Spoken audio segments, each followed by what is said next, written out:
পাওয়া এবং একজনকে অ্যারেস্ট করেছে প্রশাসন।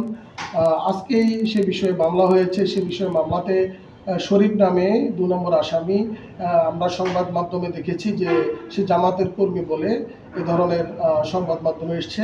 আমরা এটি আমাদের ওয়ার্ড পর্যায়ে খোঁজ নিয়ে দেখেছি সে আমাদের ওয়ার্ডের একটি ইউনিটের সাধারণ কর্মী এবং আমাদের মোহতারাম জেলা আমির সাহেব এটি জানার পরেই তাৎক্ষণিকভাবে আমাদের প্রাথমিকভাবে তাকে বহিষ্কার করা হয়েছে এবং অধিকতর তদন্তের জন্য সঠিকভাবে তথ্যপত্র উদ্ঘাটন করার মধ্য দিয়ে প্রশাসনকে সহযোগিতা করার জন্য ৩ সদস্যের একটি কমিটি গঠন করা হয়েছে। আমরা প্রত্যাশা করি যে সঠিক তদন্তের মধ্য দিয়ে প্রশাসন সেই সঠিক তথ্যটি বের করে আনবেন। আমরা মনে করছি যে আমাদের গতকালকে যখন ঘটনাটি ঘটে আপনারা লক্ষ্য করুন, তখনই তার ১০-১৫ মিনিটের মধ্যেই কিন্তু প্রতিপক্ষ দল আমাদের জনাব এন এ চৌধুরী সাহেবের দলের সমর্থক কর্মীরা তারা একটি মিছিল বের করে এবং কিছুক্ষণ পরে আবার আমরা দেখলাম যে সংবাদ সম্মেলন করে।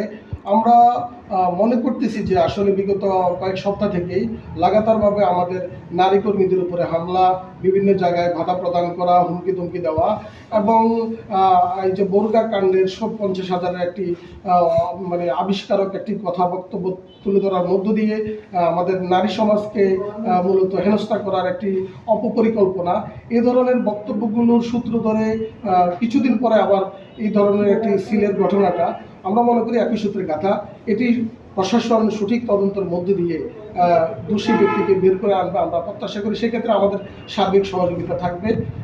আমরা আশা করছি যে আমাদের লক্ষ্মীপুরে সুন্দর একটি পরিবেশের মধ্য দিয়ে আসন্ন জাতীয় সংসদ নির্বাচনে আমাদের যে প্রচেষ্টা চলছে, জনগণের যে উচ্ছ্বাস চলছে, সুন্দর একটি আমরা নির্বাচন আমরা আশা করছি যে নির্বাচন কমিশন এবং আমরা সহ যারা নির্বাচনের সাথে সংশ্লিষ্ট আমরা সে ব্যাপারে ভূমিকা রাখব। সবাইকে ধন্যবাদ।